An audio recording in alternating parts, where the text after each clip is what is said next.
యోహాను సువార్త 17వ అధ్యాయము, యోహాను సువార్త 17వ అధ్యాయము 2-3 వచనాలు మనము చదువుదాము.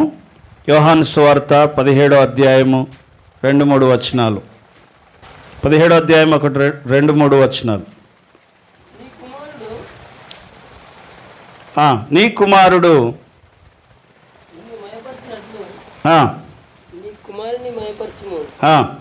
నీవు నీ కుమారునికి ఇచ్చిన వారికందరినీ ఆయన నిత్య జీవము అనుగ్రహించినట్లు సర్వ శరీరుల మీదను ఆయనకు అధికారం ఇచ్చితివి.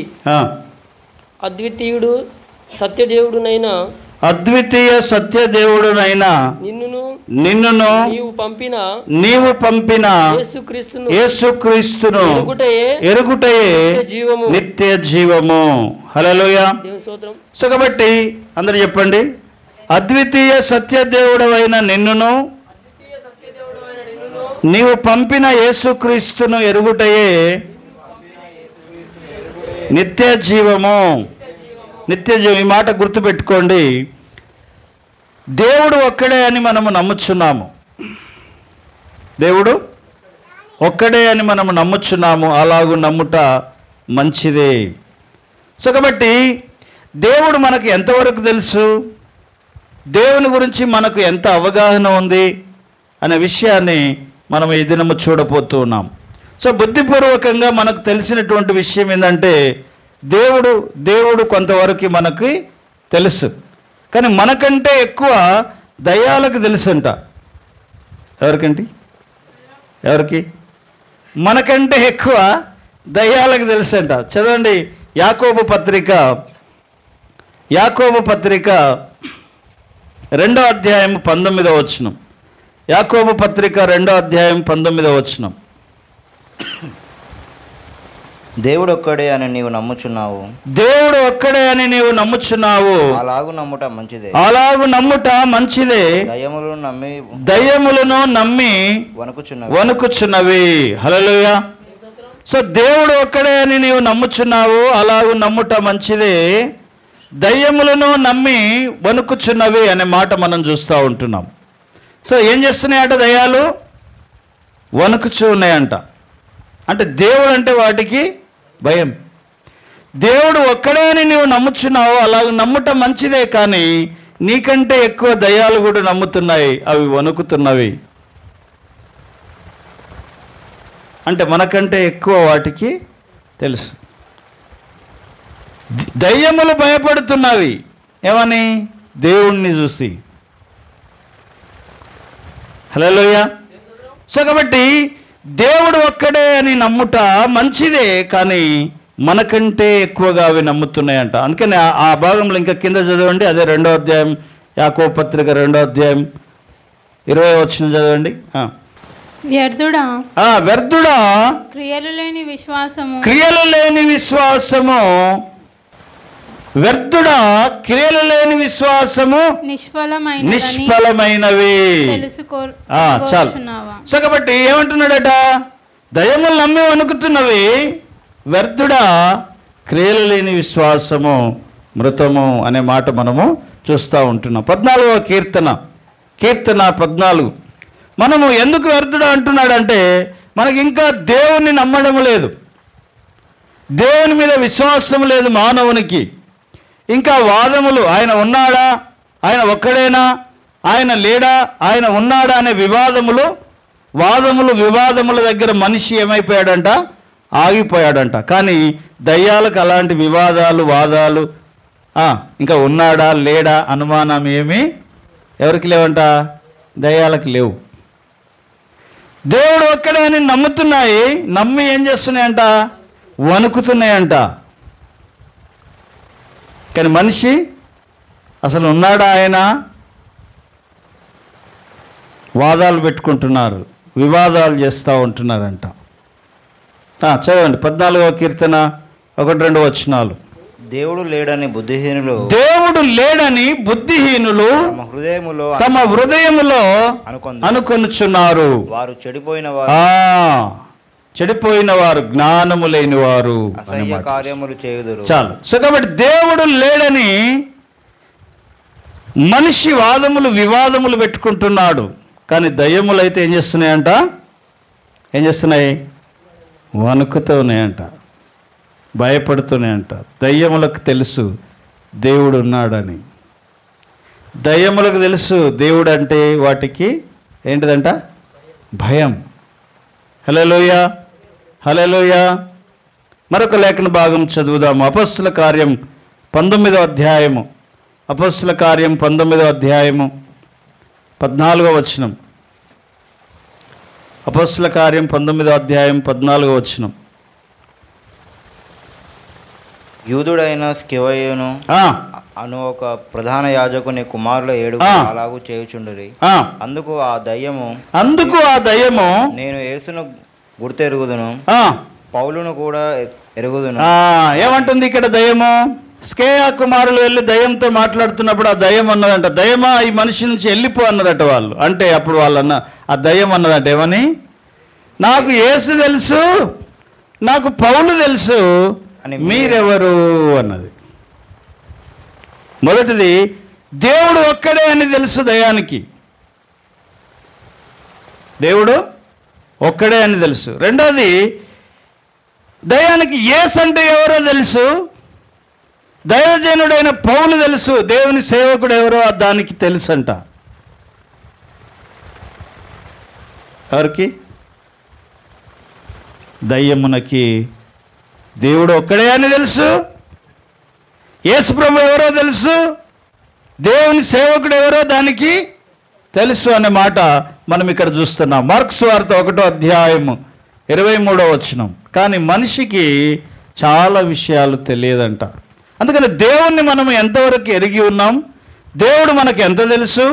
మార్కు సువార్త 1వ అధ్యాయము 23-24 వచనాలు. మార్కు సువార్త 1వ అధ్యాయం 23-24.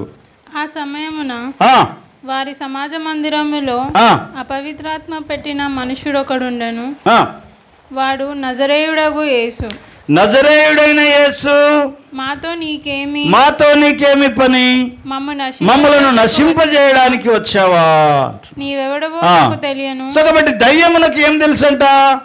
వాటిని నశింపజేయడానికి, ఆయన నాశనం చేస్తాడనే విషయం దానికి తెలుసు అన్నమాట. నజరేయుడైన యేసు, మమ్మలను నశింపజేయడానికి నీవు వచ్చావా? ఎవరు మాట్లాడుతున్నది? ఒక దయ్యం మాట్లాడుతూ ఉంటుంది. అంటే దాని నాశనం దానికి తెలుసు.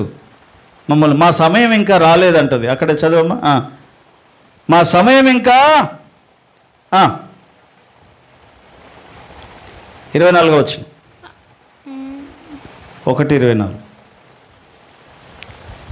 నజరేయుడగు యేసు, మాతో నీకేమి పని? మమ్ము నశింపజేయుటకు వచ్చితివా? నీవెవరో నాకు తెలుసు. నీవు దేవుని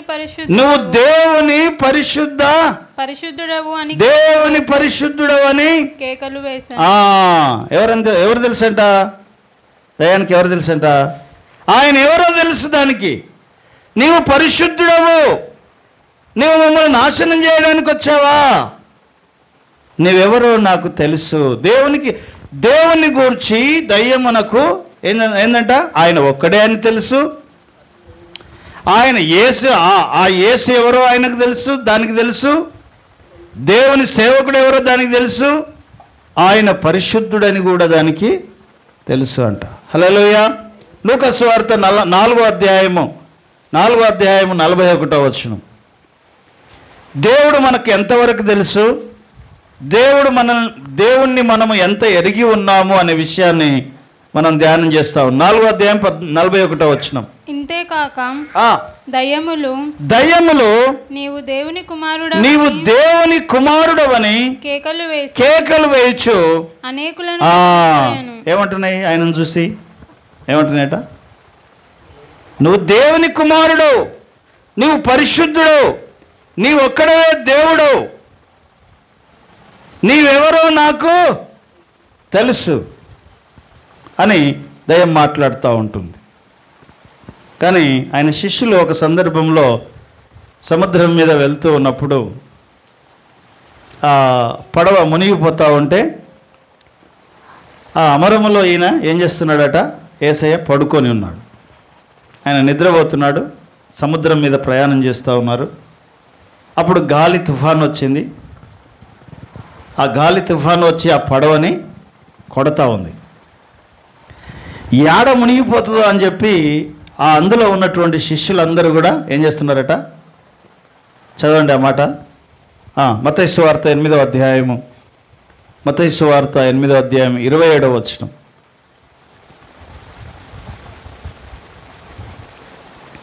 మత్తయి సువార్త 8వ అధ్యాయం 27వ వచనం. ఆ మనుష్యులు ఆశ్చర్యపడి ఈయన ఎట్టివాడు, దానికంటే ముందు నుంచి చదవం. అందుకు ఆయన, అల్ప విశ్వాసులారా ఎందుకు భయపడుచున్నారని వారితో చెప్పి లేచి గాలిని సముద్రమును గద్దింపగా మిక్కిలి నిమ్మలమాయెను. ఆ మనుషులు అప్పుడు ఆ మనుషులు ఆశ్చర్యపడి ఈయన ఎట్టివాడో, ఈయనకు గాలియు సముద్రమును లోబడుచున్నవి, ఈయన ఎవరో అంటున్నారు. ఏమంటున్నారు? ఆయనతోనే తిరుగుతున్నారు, ఆయనతోనే ఉన్నారు, ఆయనతోనే కలిసి ప్రయాణం చేస్తున్నారు, ఆయన చేసే అద్భుతాలు ఆశ్చర్యాలను చూస్తూ ఉన్నారు. కానీ ఏమంటున్నారు? ఈయన ఎవరో.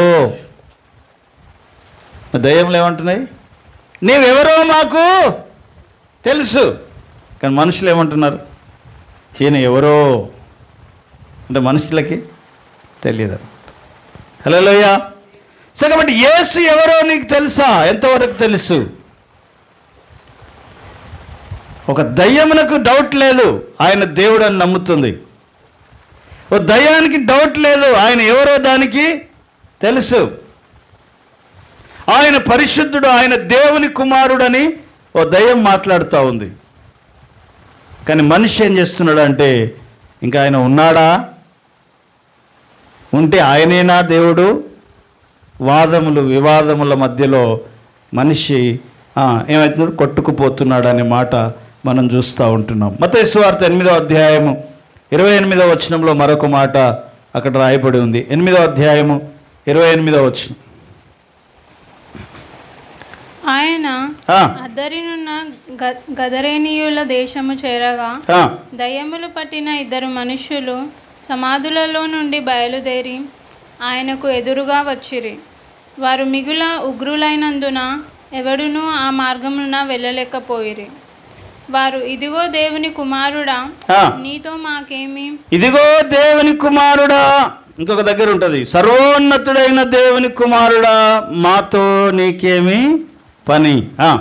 కాలము రాకమునుపే, మా కాలం ఇంకా రాకమునుపే మమ్మను బాధించుటకు వచ్చితివా అంటున్నాడు. అంటే వాటి కాలము వాటికి తెలుసు. ఏం తెలుసు? మా సమయం ఇంకా రాలేదయ్యా, అప్పుడే మమ్మల్ని నశింపజేయడానికి వచ్చావా అంటున్నాయి అన్నమాట. అంటే వాటి కాలము వాటికి తెలుసు, వాటి నాశనం వాటికి తెలుసు.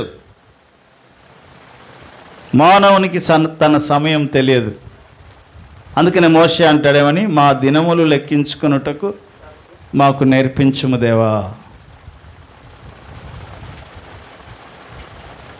దయ్యములకు తెలుసు వాటి నాశనం ఎప్పుడో. మా సమయం ఇంకా రాలేదు అని చెప్పి అవి మాట్లాడుతూ ఉంటున్నాయి. నువ్వు మమ్మల్ని పాతాళములోనికి పంపడానికి వచ్చావా, మమ్మల్ని నాశనం చేయడానికి వచ్చావా అంటే అవి పాతాళమునకు వెళ్తాయని కూడా వాటికి తెలుసు. దీన్ని బుద్ధిపూర్వకమైన జ్ఞానము అనే మాట మనం అక్కడ చూస్తూ ఉంటున్నాం. అందులోనే 27వ వచనం చదువు. 27వ వచనం. ఆ మనుష్యులు ఆశ్చర్యపడి 8వ అధ్యాయము 27వ వచనం. లూకాసు వార్త 8వ అధ్యాయం 27వ వచనం.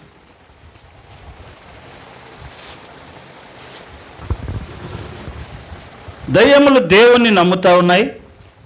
దయ్యములు యేసు తెలుసు, యేసు ఎవరో తెలుసు, పౌలు ఎవరో తెలుసు, వాటి అంతము వాటికి తెలుసు, వాటి నాశనం వాటికి తెలుసు, ఆయన సర్వోన్నతుడైన దేవుని కుమారుడని వాటికి తెలుసు, ఆయన పరిశుద్ధుడని వాటికి తెలుసు.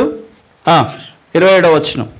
ఆయన ఒడ్డున దిగినప్పుడు ఆ, ఆ ఊరివాడు ఒకడు ఆ, ఆయనకు ఎదురుగా వచ్చాను. ఆ, వాడు దయ్యములు పట్టిన వాడే ఆ. బహుకాలము నుండి బట్టలు కట్టుకొనక ఉమ్. సమాధులలోనే గాని ఇంటిలో ఉండువాడు కాడు.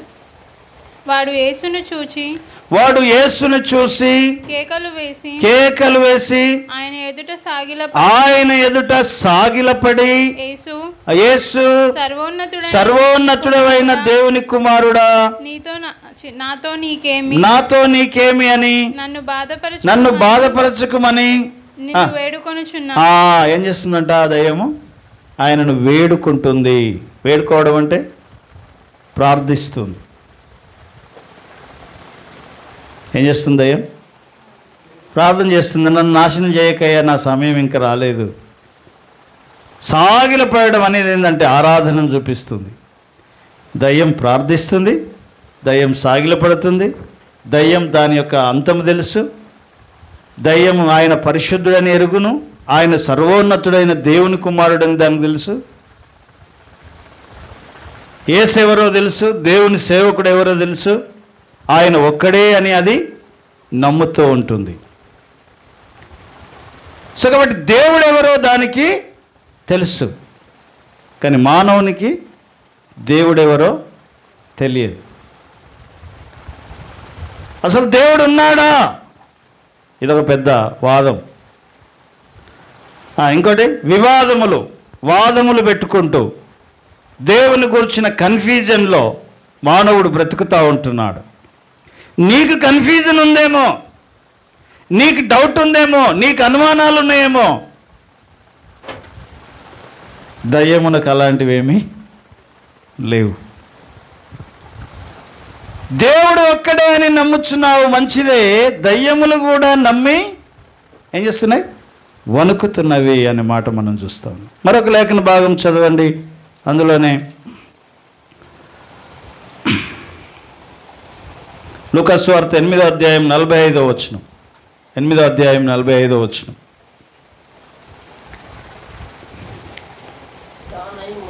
నన్ను ముట్టినది ఎవరని యేసు అడగగా, ఇక్కడ యేసు ప్రభు వారి దగ్గరికి 12 సంవత్సరాల నుంచి రక్తస్రావ రోగం కలిగిన ఒక స్త్రీ వచ్చింది. ఎవరు? 12 సంవత్సరాల నుంచి రక్తస్రావం కలిగిన ఒక స్త్రీ వచ్చింది. ఆయన వస్త్రపు చెంగు ముట్టింది. ముట్టగానే 12 సంవత్సరాల సంధి బాధపడుతున్నటువంటి ఆ రక్తస్రావం రోగము వెంటనే ఆ రక్తధార కట్టింది. ఆమె స్వస్థత పొందింది. ఇది అనుభవపూర్వకమైనటువంటి ఎక్స్పీరియన్స్ని మనం ఇక్కడ చూస్తూ ఉంటున్నాం. దయ్యానికి ఎక్స్పీరియన్స్ లేదు, దయ్యానికి ఏం లేదు, ఎక్స్పీరియన్స్ లేదు. కానీ అది దేవుడు ఒక్కడే అని నమ్ముతుంది.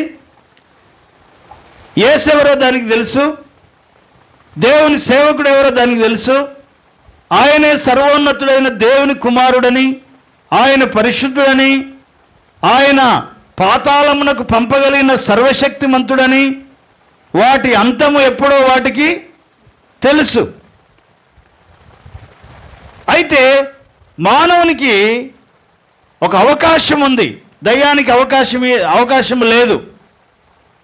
మానవునికి ఎందుకు అవకాశం ఉంది అంటే నిత్య జీవం పొందడానికి. మనం మొదట చదివాం కదా ఆ వచనం, అద్వితీయ సత్యదేవుడవైన నిన్నును నీవు పంపిన యేసుక్రీస్తును ఎరుగుటయే నిత్య జీవము. ఒక మనిషికి మాత్రమే నిత్య జీవం పొందడానికి అవకాశం ఉంది, దయ్యానికి అవకాశం లేదు. దయ్యానికి మారు మనసు పొందడానికి అవకాశం లేదు. అన్ని అవకాశాలు ఇచ్చి వాటిని వదిలేశాడు దేవుడు. కానీ మనిషికి నిత్య జీవం పొందడానికి దేవుడు అవకాశం ఇచ్చాడు, మారు మనసు పొంద. అందుకని ఎక్స్పీరియన్స్గా అనుభవపూర్వకమైనటువంటి జ్ఞానాన్ని మనము పొందుకోవాలి. 2వ తిమోతి పత్రిక 2వ అధ్యాయం 4వ వచనంలో మనం చూస్తాం. అక్కడ మనుషులందరూ రక్షణ పొందాలని, సత్యమును గూర్చిన అనుభవ జ్ఞానములోనికి రావాలన్నది దేవుని యొక్క చిత్తం. 2వ తిమోతి పత్రిక 2వ అధ్యాయం 4వ వచనం. మొదటి తిమోతి 2వ అధ్యాయం 4వ వచనం. ఆయన మనుషులందరూ రక్షణ పొంది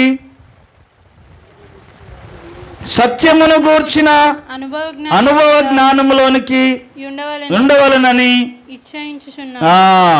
సో కాబట్టి సత్యమును గూర్చిన అనుభవ జ్ఞానంలోనికి ప్రతి మానవుడు రావాలని, అంటే ఎక్స్పీరియన్స్ ఉండాలి. ఓ తల్లి బిడ్డను కంటుంది, దాని గురించి మనం చెప్పగలం, కానీ అనుభవము ఎక్స్పీరియన్స్ మనం చేయలేం. ఓ తల్లికి తెలుస్తుంది, ఓ బిడ్డకి తెలుస్తుంది. ఏమంటారు? ప్రసవ సమయంలో వారు చచ్చి బ్రతుకుతారు అంటారు. ఓ బిడ్డను కనడం అనేది ఒక పునర్జన్మ నొందినట్టుగానే అన్నమాట. కానీ అది వారికి మాత్రమే తెలుస్తుంది. మనం దాని గురించి 100 చెప్పొచ్చు, 100 మాట్లాడవచ్చు, కానీ ఎక్స్పీరియన్స్ మనకి లేదు. సో కాబట్టి అనుభవపూర్వకమైన జ్ఞానము ఇక్కడ మనం చూస్తూ ఉంటున్నాం. ఎవరో నన్ను ముట్టారు అన్నాడు యేసయ్య అక్కడ.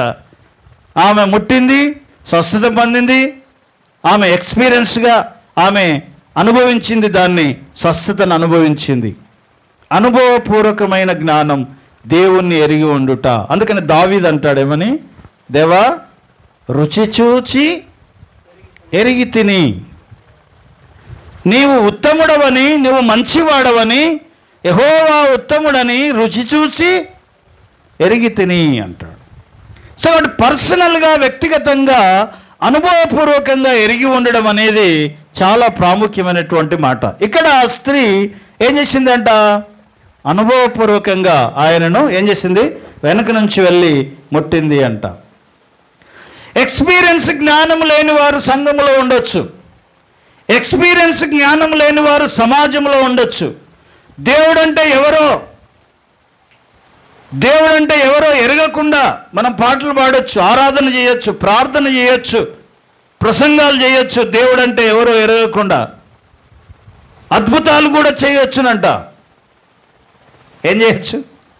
అద్భుతాలు కూడా చేయొచ్చు. ఎందుకంటే అంత్యదినమున ఒకరోజు మత్తయి సువార్తలో మనం చూస్తాము, 7వ అధ్యాయము, మత్తయి సువార్త 7వ అధ్యాయం 21వ వచనంలో, అంత్యదినమున యేసయ్య దగ్గరికి చాలామంది వచ్చి, ప్రభువా ప్రభువా, మేము నీ నామమున అద్భుతములు చేయలేదా? నీ నామమున ఆశ్చర్యాలు చేయలేదా? నీ నామమున ప్రార్థనలు చేయలేదా?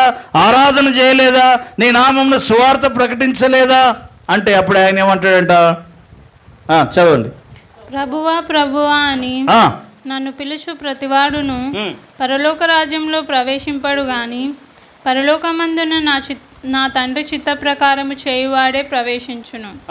ఆ దినమందు అనేకులు నన్ను చూచి, ప్రభువా ప్రభువా, మేము నీ నామమును ప్రవచింపలేదా? నీ నామమున దయ్యములను వెలగొట్టలేదా? నీ నామమున అనేకమైన అద్భుతములు చేయలేదా అని చెప్పుదురు. అప్పుడు నేను మిమ్మును ఎన్నడూను ఎరగనని అక్రమము చేయవారులారా నా యొద్ద నుంచి వెళ్ళిపోండి అన్నారు. వీళ్ళంతా ఎవరంట? దేవుణ్ణి అనుభవపూర్వకంగా తెలిసిన వారు కాదనమాట. అద్భుతాలు చేశారు, ప్రార్థనలు చేశారు, ఆశ్చర్య కార్యాలు చేశారు, దయ్యములను వెళ్ళగొట్టారు ఆయన నామమున, కానీ ఏం లేదు వాళ్ళకి అనుభవపూర్వకమైన జ్ఞానము లేదు. దావీదులాగా రుచి చూచి ఎరిగిన అనుభవము, దేవుడు మంచివాడని, దేవుడు ఉత్తముడని దావీదట రుచి చూచి ఎరిగినాడంట. ఇప్పుడు ఈమె ఆయన వస్త్రపు చెంగు ముట్టగానే ఏమైందట? స్వస్థత పొందింది. 12 సంవత్సరాల సంది ఎన్నో హాస్పిటళ్ళు తిరిగింది, ఎన్నో వైద్యుల దగ్గరికి వెళ్ళింది, ఎన్నో మందులు వాడింది, అయినా సరే ఆమెకు ఎలాంటి ఫలితము దొరకలేదు. కానీ ఎక్కడో విన్నది ఆమె, ఏమని అంటే ఆయన రెక్కలలో మనకు స్వస్థత ఉంది అని. ఎక్కడ వింటది? ఇప్పుడు ఆమె యూదురాలు కాబట్టి వాళ్ళు ప్రతి శనివారం దేవుని మందిరానికి వెళ్ళి అక్కడ ధర్మశాస్త్రం వారికి బోధించబడుతూ ఉంటుంది, ప్రవక్తల లేఖనాలు వాళ్ళకు బోధించబడుతూ ఉంటాయి. అక్కడ విన్నది ఈమె. మలాకి గ్రంథంలో మనం చూస్తాం, మలాకి గ్రంథం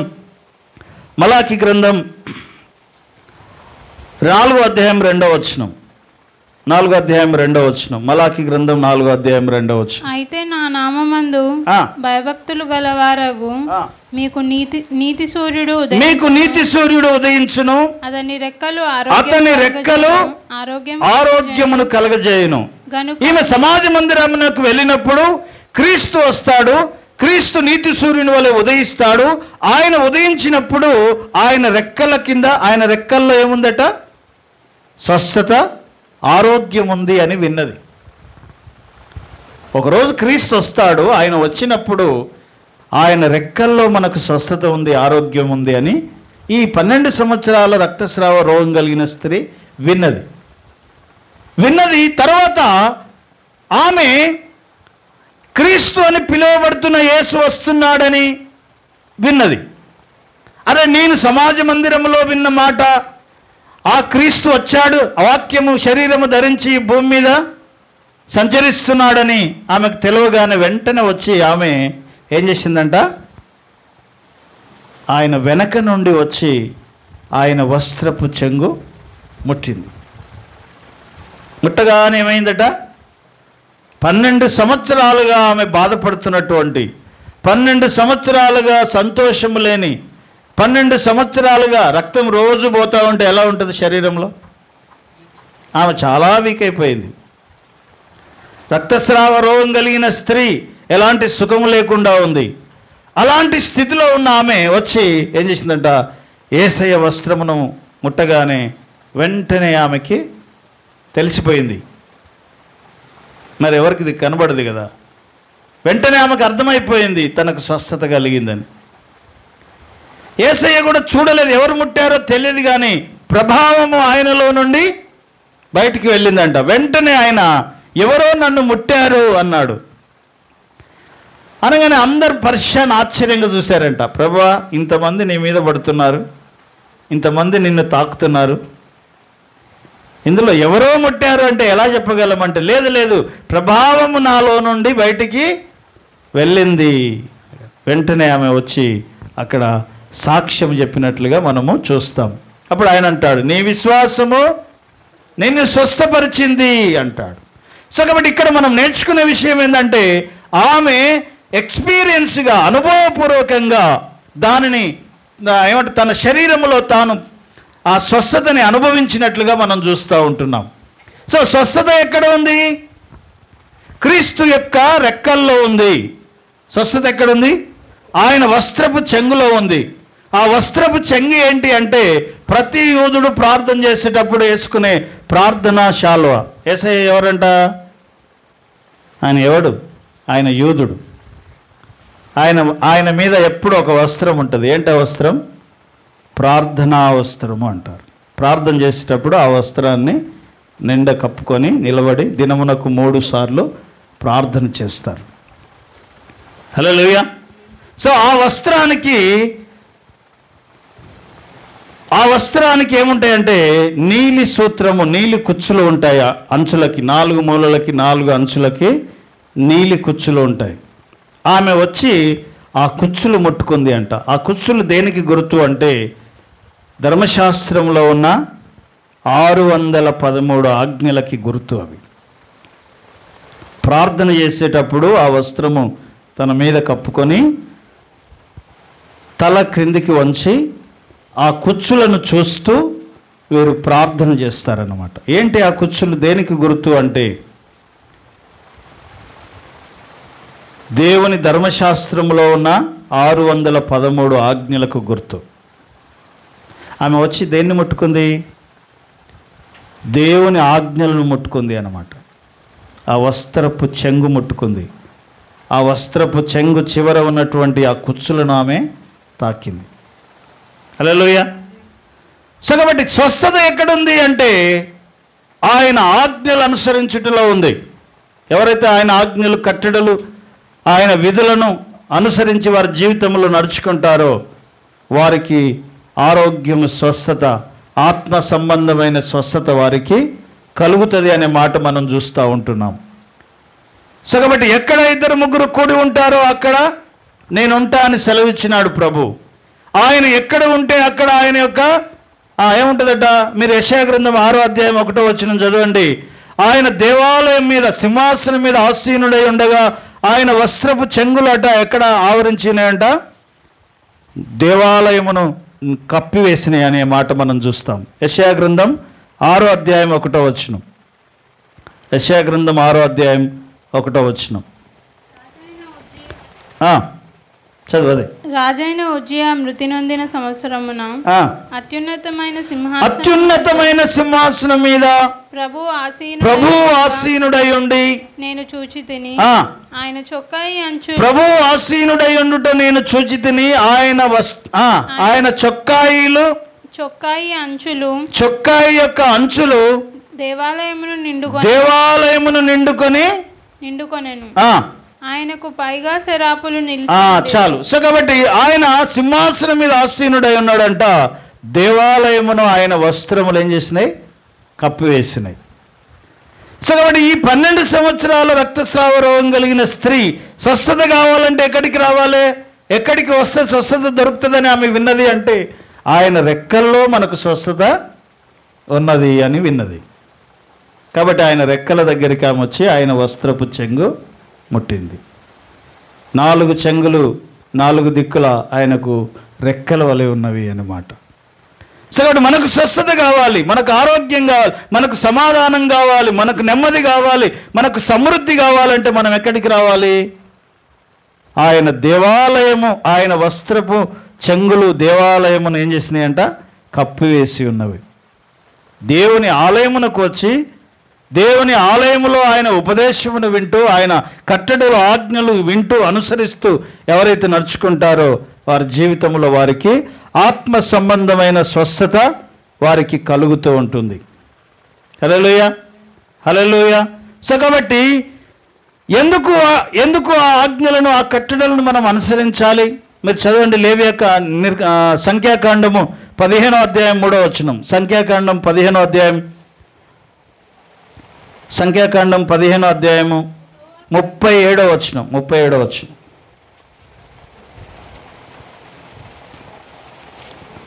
37వ వచనం.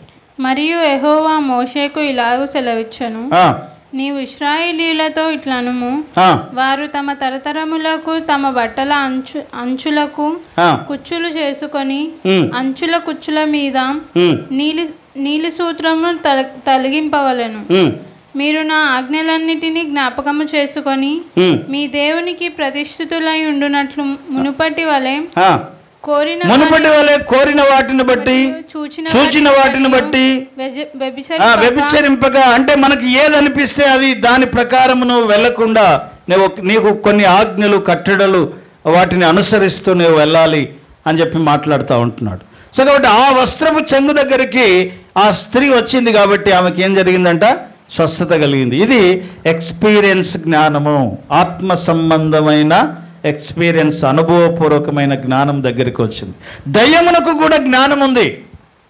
అద్వితీయ సత్యదేవుడు ఆయన ఒక్కడే అని నమ్ముతుంది.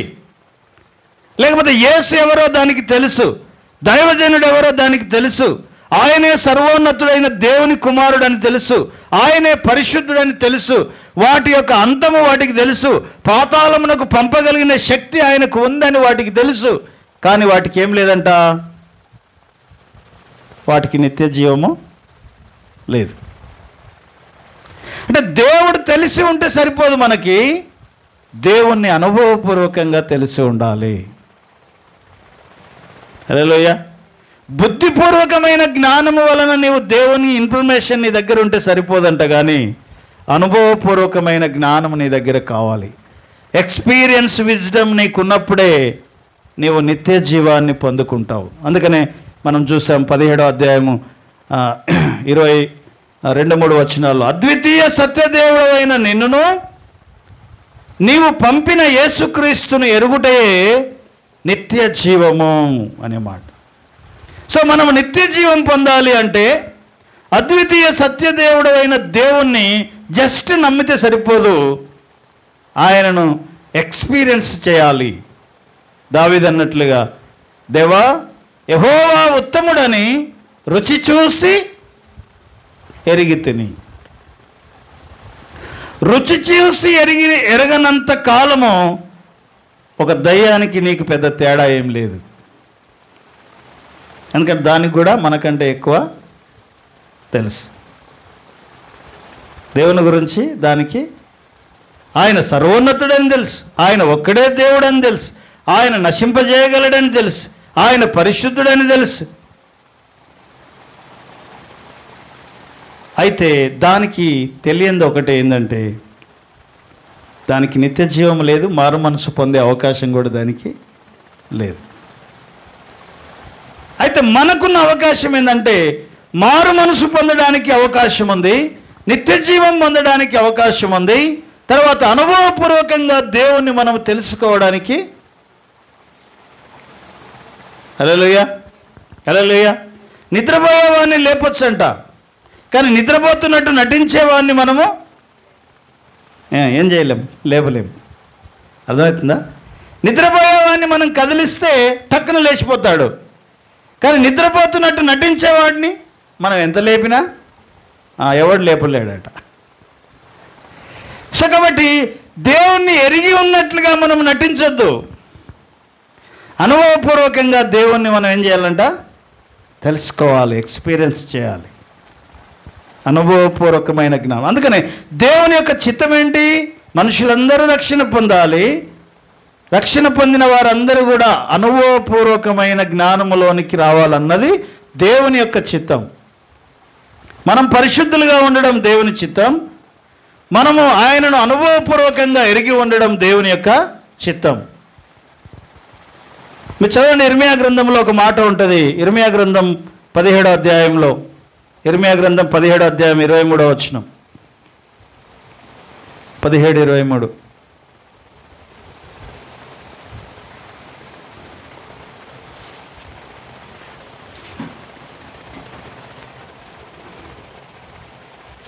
అయితే వారు వినకపోయిరి, చెవిన పెట్టకపోయిరి, వినకుండాను బోధనొందకుండును. ఒక్క నిమిషం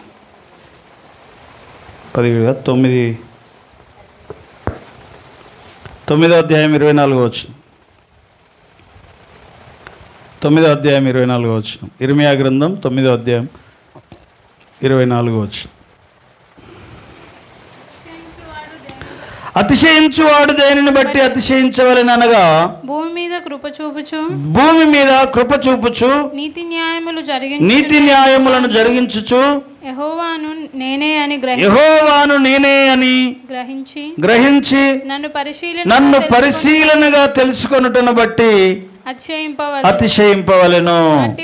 అట్టి వాటి యందు యెహోవా ఆనందించువాడై ఉన్నాడు. సో పరిశీలనగా తెలుసుకోవాలి, అది అనుభవపూర్వకంగా తెలుసుకోవాలి అంటాడు. ఎక్స్పీరియన్స్. అందుకని ఆ ఎక్స్పీరియన్స్ అనుభవం ఉన్నవారు దేవుణ్ణి విడిచిపెట్టరంట, ప్రాణం పోయినా సరే. ఎందుకు? వారు అనుభవపూర్వకంగా తెలుసుకున్నారు కాబట్టి, రుచి చూచి ఎరిగి ఉన్నారు కనుక. రుచి చూచి ఎరగని వాడు, జస్ట్ మైండ్ జ్ఞానం మాత్రమే ఉన్నవాడు ఏం చేస్తాడంటే దయ్యపు జ్ఞానం అని అంటారు దాన్ని. దేవుడు ఒక్కడే అని నమ్ముతున్నావు వ్యర్థుడా, దయ్యములను నమ్మి వణుకుచున్నవి. సో కాబట్టి వాటికంటే ఎక్కువ అనుభవపూర్వకమైన జ్ఞానాన్ని మనము పొందుకోవాలి. యెషయా గ్రంథం 11వ అధ్యాయం 9వ వచనం. యెషయా గ్రంథం 11వ అధ్యాయం 9వ వచనం.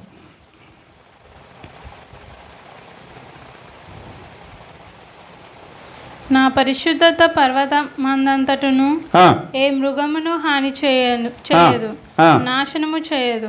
సముద్రము జలముతో నిండి ఉన్నట్టు లోకము యెహోవా, సముద్రము జలముతో నిండి ఉన్నట్లు లోకము యెహోవాను గూర్చిన జ్ఞానముతో నిండి ఉన్నదంట.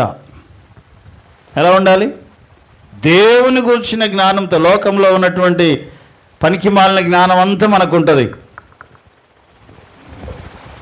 కానీ దేవుని గురించిన జ్ఞానం, ఎందుకంటే దానికి ఇచ్చే అంత టైం దీనికి ఇయ్యం కాబట్టి,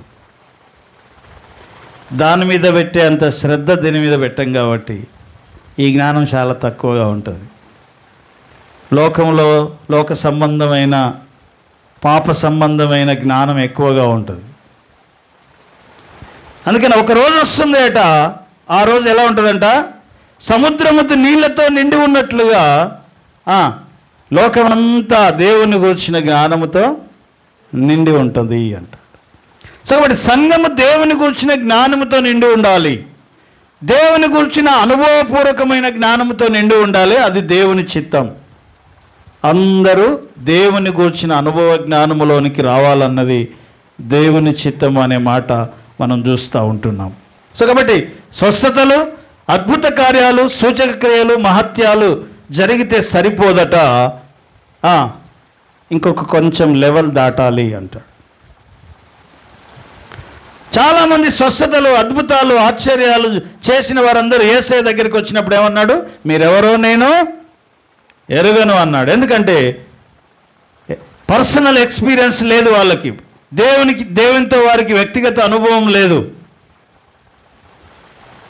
స్పిరిచువల్ అనుభవం లేదు. కానీ దేవుని గురించిన ఒక దయ్యం కలిగి ఉన్నట్ల జ్ఞానం మాత్రము కలిగి ఉన్నారు అనే మాట మనం చూస్తున్నాం. అందుకని దేవునితో సన్నిహిత సాన్నిహిత్యం అనేది మన జీవితాలలో మనం కలిగి ఉండాలి అంటాడు. ఆదాము అవ్వలు ఏదోని వనములో ఉన్నప్పుడు వారు పాపము చేయకముందు వారు ఎలా ఉన్నారట, దేవునితో సన్నిహిత సంబంధం, సాన్నిహిత్యము కలిగి ఉన్నారు.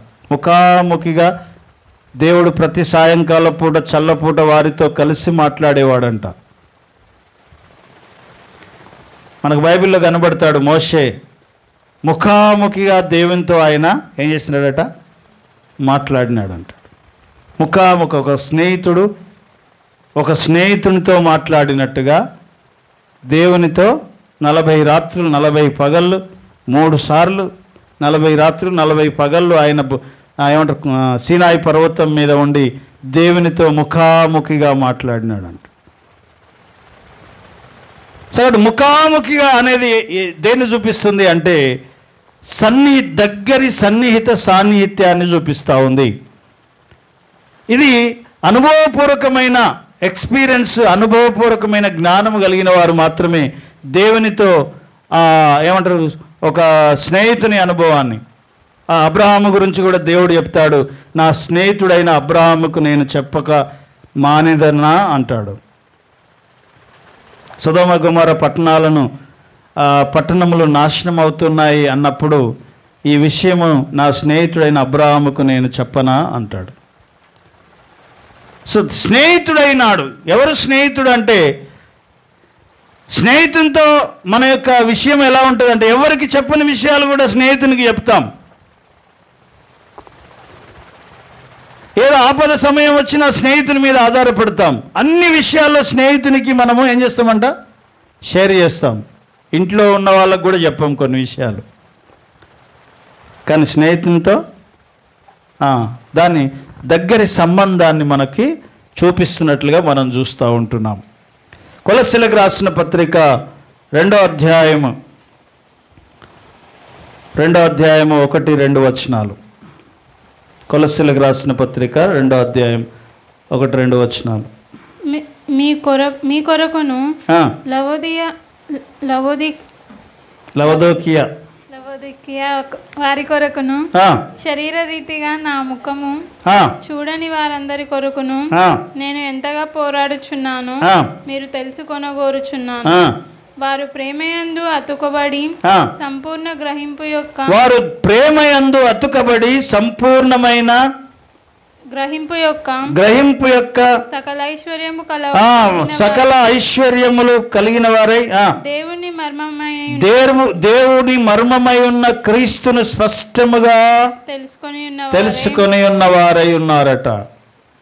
ఎలా తెలుసుకోవాలంట, స్పష్టంగా ఎరిగి ఉండాలి. అనుమానంతో, డౌట్స్తో, కన్ఫ్యూజన్తో నీ జీవితాన్ని, ఈ కన్ఫ్యూజన్లో ఉండే జీవితం అంతా గడిపేస్తారు చాలామంది. హల్లెలూయా. సో దేవుని గూర్చినటువంటి ఆయన ప్రత్యక్షతలను గూర్చిన ఐశ్వర్యం విషయంలో, దేవుని గూర్చిన మర్మమైనటువంటి క్రీస్తు విషయంలో స్పష్టముగా తెలుసుకోవడం అనేది అవసరం అనే మాట మనం చూస్తూ ఉంటున్నాం. అందుకని దేవునితో మన యొక్క సహవాసం ఎలా ఉండాలి అంటే అతకబడినట్లుగా ఉండాలి అంట. అంటి ముట్టినట్టుగా కాదు. హల్లెలూయా. ఎలా ఉంటారంట? అంటి ముట్టనట్టుగా కాదు, అతకబడినట్లుగా ఉండాలి. ఎఫెసీయులకు రాసిన పత్రిక 3వ అధ్యాయం 17వ వచనంలో మనం చూస్తాం. ఎఫెసీయులకు రాసిన పత్రిక 3వ అధ్యాయం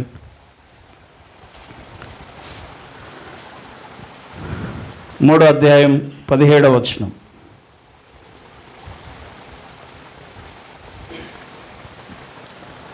తన మహిమైశ్వర్యము చొప్పున మీకు దయచేయవలనని మీరు దేవుని సంపూర్ణత యందు పూర్ణులగునట్లు ప్రేమయందు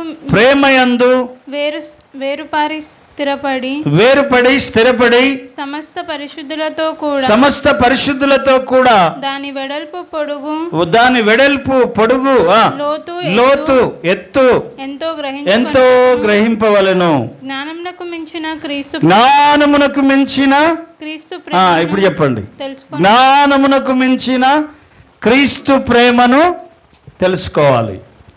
జ్ఞానం అంటే దయ్యానికి మొత్తం జ్ఞానం ఉంది.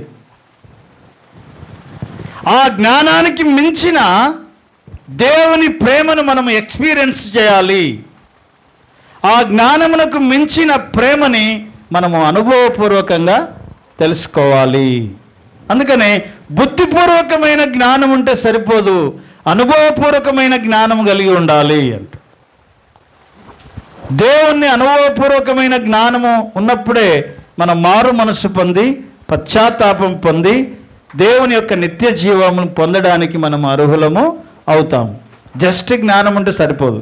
క్రీస్తును గురించిన జ్ఞానం లోకంలో చాలామందికి ఉంది, కానీ వారి జ్ఞానానికి అనుభవపూర్వకమైన జ్ఞానం పొందిన వారికి తేడా ఉంది.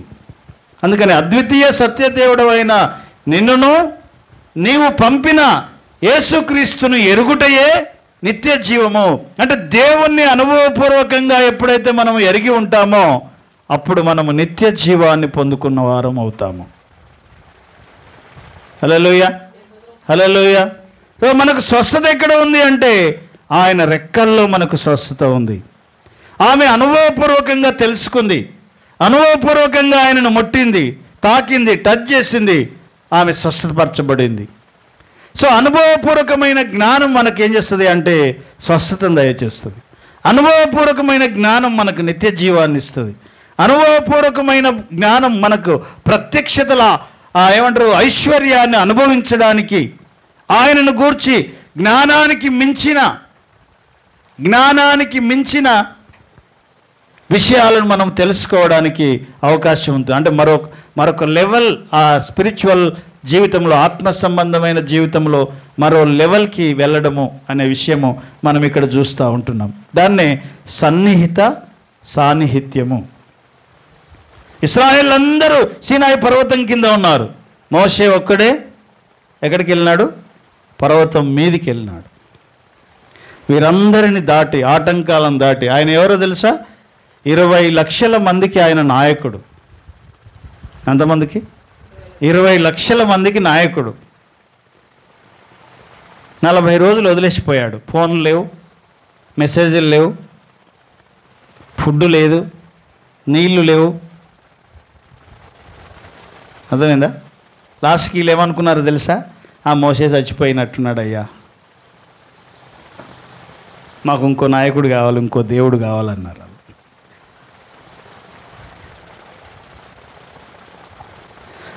ఆటంకాలన్నిటిని దాటి దేవుని సన్నిధిని అనుభవించడం, ఆటంకాలన్నిటిని దాటి దేవుణ్ణి ఎక్స్పీరియన్స్ చేయడం, ఇది జరిగితే నీవు నిత్య జీవం పొందుకుంటావు. దేవుని గురించి తెలుసుకోవడం అనేది ఎంత తెలుసు మనకి? దేవుని గురించి ఒక దయ్యానికి తెలిసినంత కూడా తెలియదు. దయ్యమునకి ఎంత తెలుసట? ఆయన ఒక్కడే దానికి తెలుసంట. దానికి నో కన్ఫ్యూజన్, ఎలాంటి డౌట్ దానికి లేదు. యేసు ఎవరో నాకు తెలుసు, పౌలు ఎవరో నాకు తెలుసు అంటుంది. సర్వోన్నతుడు అయిన దేవుని కుమారుడా, పరిశుద్ధుడా, మమ్మల్ని అప్పుడే నశింపజేయడానికి వచ్చావా? మా సమయం ఇంకా రాలేదు. దానికి తెలుసు ఆయన రాకడ ఎప్పుడో, వాటి నాశనం ఎప్పుడో వాటికి తెలుసాడు. జస్ట్ తెలిసి ఉంటే సరిపోదు. ఇక్కడ మనం నేర్చుకునే విషయం ఏం చేయాలంట? అనుభవపూర్వకమైన జ్ఞానములోనికి రావాలి. 12 సంవత్సరాల సంధి రక్తస్రావ రోగముతో ఉన్నటువంటి ఆ స్త్రీ ఎక్స్పీరియన్స్ చేసింది ఆయన చెంగు ముట్టి. వెంటనే ఆమెకు స్వస్థత కలిగింది. దాని గురించి విన్నది ఆమె అంతకుముందు. ఏమని? క్రీస్తు రెక్కల్లో స్వస్థత ఉందని విన్నది. విన్నదాన్ని ముట్టి ఎక్స్పీరియన్స్ చేసింది.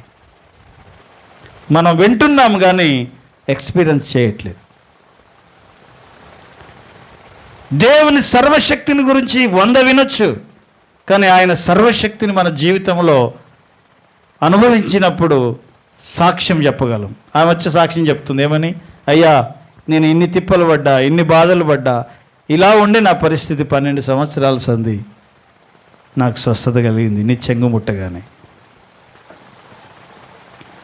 సో మనకు స్వస్థత కలగాలంటే, మనకు దేవుని గురించి అనుభవపూర్వకమైన జ్ఞానం కావాలంటే ఆయన రెక్కల కిందికి రావాలి. ఇప్పుడు ఆయన రెక్కలు ఎక్కడున్నాయట? ఎక్కడ 2-3 కూడి ఉంటే అక్కడ ఆయన ఉన్నాడు. దేవాలయం మీద ఆయన అంగీల అంచులు కప్పబడి ఉన్నవి అంటే, దేవాలయంలోనికి వస్తే నీకు అనుభవపూర్వకమైన జ్ఞానం వస్తుంది, స్వస్థత వస్తుంది, దేవుని గురించిన అనుభవ జ్ఞానం నీకు తెలుస్తుంది. జ్ఞానమునకు మించిన విషయాలు నీ జీవితంలో నువ్వు అనుభవిస్తావు. లేదంటే అంత్యదినమున ఆయన దగ్గరికి వచ్చిన వారి వల్ల మనం కూడా ఉంటామంట. ఏమని? ప్రభువా ప్రభువా అని మేము స్వస్థపరచలేదా, మేము అద్భుతం చేయలేదా, ప్రార్థన చేయలేదా, ఆరాధన చేయలేదా అంటే ఆయన అంటాడు ఏమని? నువ్వెవరో నాకు ఎందుకు? ఆ పర్సనల్ ఎక్స్పీరియన్స్ లేదు, ఆ సన్నిహిత సంబంధము లేదు, ఆ అనుభవపూర్వకమైన జ్ఞానము లేదు. కాబట్టి నువ్వెవరో నాకు తెలియదు. నేను నీకు తెలిసి ఉండొచ్చు, నా గురించి నీకు తెలిసి ఉండొచ్చు, ఒక దయ్యానికి తెలిసినంతగా అంతకంటే ఎక్కువ నీకు తెలిసి ఉండొచ్చు. కానీ అనుభవపూర్వకమైన జ్ఞానం, ఎక్స్పీరియన్స్, విజ్డమ్ అనేది మన లైఫ్లో మనం కలిగి ఉండాలి.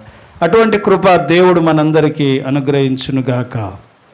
తలలు ఉంచుదాం, కళ్ళు మూసుకుందాం, ప్రార్థన చేద్దాం. ప్రభువా, నిజమే దేవుని గురించి చాలా విషయాలు తెలుసు, కానీ అది బుద్ధిపూర్వకమైన జ్ఞానం, ఇంటలెక్చువల్ తెలివి అని మేము చూస్తున్నాం.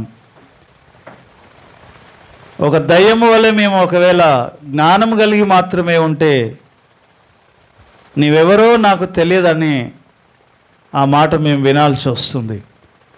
కానీ ఎవరైతే దావీదులాగా దేవుడు ఉత్తముడని, ఆయన మంచివాడని రుచి చూసి నేను ఎరిగి తిని అన్న మాట ఎవరి జీవితాల్లో అయితే కలిగి ఉంటారో, ఎవరైతే ఆ రక్తస్రావ రోగం కలిగిన స్త్రీ వలె విన్నది ఏది విన్నదో దానిని తన లైఫ్లో ఎక్స్పీరియన్స్ చేసింది ఆయన వస్త్రపు చెంగుముట్టి.